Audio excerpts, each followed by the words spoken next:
নমস্কার বন্ধুরা, food lover চ্যানেলে সবাইকে স্বাগত জানিয়ে আজকের পর্বটি শুরু করছি। বাঙালির শ্রেষ্ঠ উৎসব দুর্গাপুজো চলেই আসলো। দুর্গাপুজোয় 4-5টা দিন ছোট থেকে বড় সবার সাথে হই হুল্লোড় আনন্দে কেটে যায়। আর তার সাথে যদি থাকে জমিয়ে খাওয়া দাওয়া আর নবমী স্পেশাল কষা মাংসের রেসিপি, তাহলে তো কোনো কথাই নেই। তাহলে চলুন আর দেরি না করে ঝটপট রেসিপিটি দেখে নিই।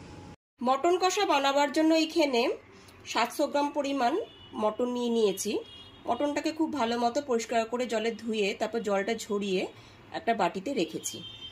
মিডিয়াম সাইজের দুটো আলুকে খোসা ছাড়িয়ে তারপর হাফ হাফ করে কেটে নিয়েছি। মাংসটা ম্যারিনেট করার জন্য এখানে নিয়েছি একটা টুকরো করে কেটে রাখা পেঁয়াজ, হাফ ইঞ্চ আদা, 5টা থেকে 6টা রসুনের কোয়া। এর একটা পেস্ট বানিয়ে নেব। আর বাটিতে নিয়েছি 1 টিস্পুন লবণ, 1 টিস্পুন হলুদের গুঁড়ো আর 1 টিস্পুন কাশ্মীরি লঙ্কার গুঁড়ো। আর এখানে 2 টেবিল চামচ টক দই নিয়েছি।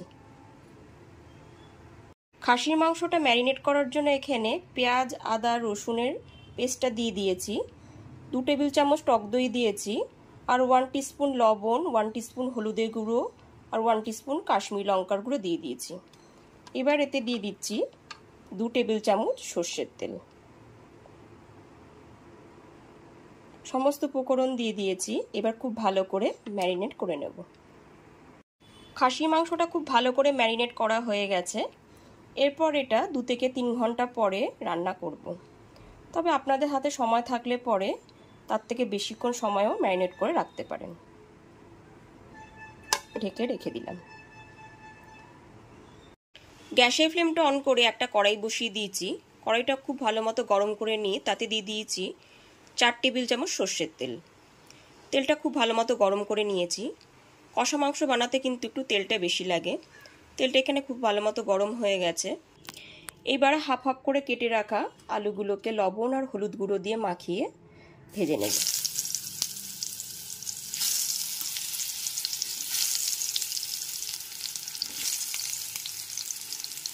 গ্যাসের ফ্লেমটা মিডিয়ামে রেখে আলুগুলোকে লাল করে ভেজে নেব।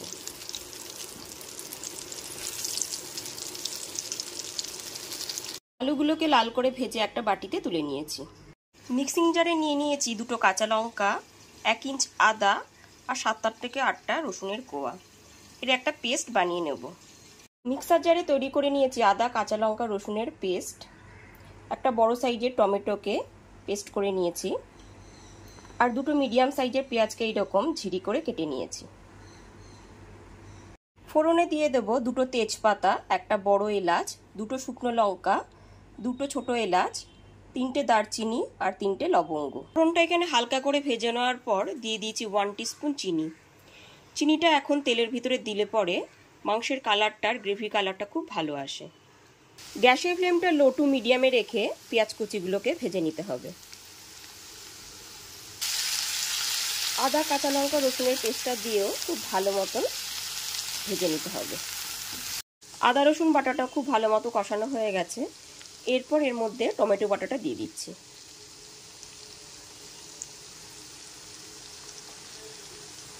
গ্যাসের ফ্লেমটা লো টু মিডিয়ামে রেখে টমেটো বাটাটা পেঁয়াজ, আদা, রসুন, কাঁচা লঙ্কার সাথে খুব ভালো মতো কষিয়ে নিয়েছি।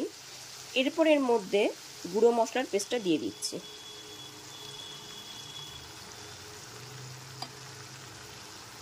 গুঁড়ো মশলার সমস্ত পেস্টটাকে সমস্ত মশলার সাথে খুব ভালো করে কষিয়ে নিতে হবে।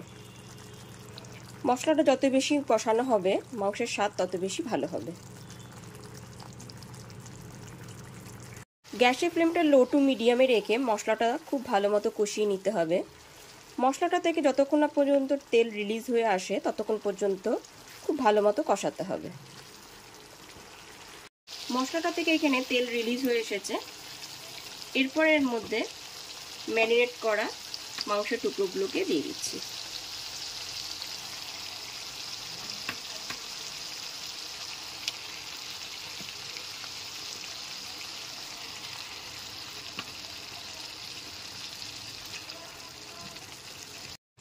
গ্যাসের ফ্লেমটা লো টু মিডিয়ামে রেখে মাংসগুলোকে খুব ভালো মতো নেড়ে নিচ্ছি।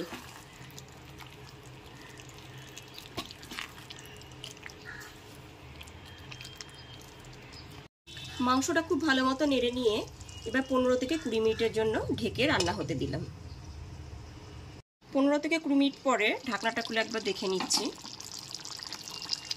মাংসটা থেকে অনেকটা জল রিলিজ হয়েছে। এবার খুব ভালো করে আরেকবার নেড়ে দিচ্ছি। আরেকবার 15 থেকে 20 মিনিটের জন্য ঢেকে রেখে দিচ্ছি। এইরকম ঢাকা চাপা দিয়ে বারবার খুলে আর ঢাকা বন্ধ করে মাংসটা গ্যাসটা কমিয়ে রান্না করতে হবে। এরপর ঢাকনাটা খুলে আরেকবার দেখে নিচ্ছি। বারবার ঢাকনা খুলে আর ঢাকনা বন্ধ করে গ্যাসের ফ্লেমটা মিডিয়ামে রেখে মাংসটাকে খুব ভালো মতো কষিয়ে নিতে হবে। মাংসটা এখানে খুব ভালো মতো ধীরে ধীরে কষালে পরে মাংসের স্বাদটা খুবই ভালো আসবে।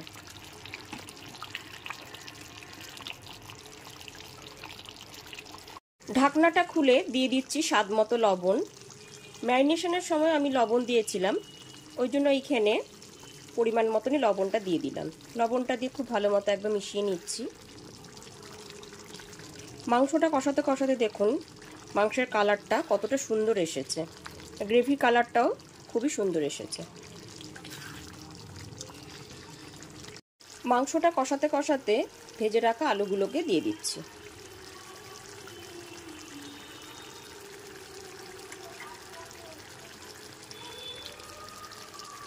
ভেজে রাখা আলুগুলো দেওয়ার পর খুব ভালো মতো একবার মিশিয়ে নিয়েছি।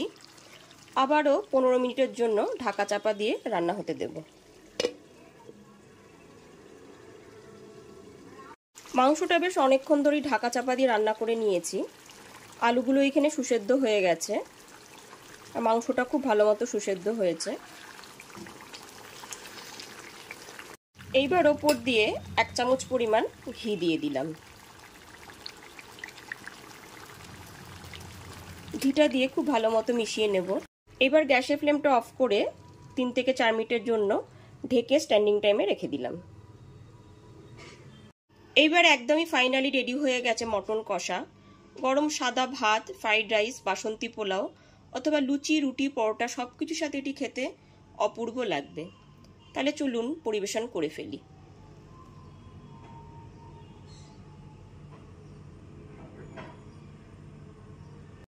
আমার রেসিপিটি যদি আপনাদের কাছে ভালো লাগে তাহলে অবশ্যই লাইক করবেন আর কমেন্ট করে জানাবেন আমাকে যে রেসিপিটি আপনাদের কাছে কেমন লাগলো। আর রেসিপিটি বন্ধুদের সাথে অবশ্যই শেয়ার করবেন আর আমার চ্যানেলটাকে সাবস্ক্রাইব করে বেল বাটনটি অবশ্যই প্রেস করে দেবেন। আজ তাহলে এই পর্যন্তই, আবার হাজির হয়ে যাব নতুন কোনো রেসিপি নিয়ে। সবাই খুব ভালো থাকবেন। ধন্যবাদ।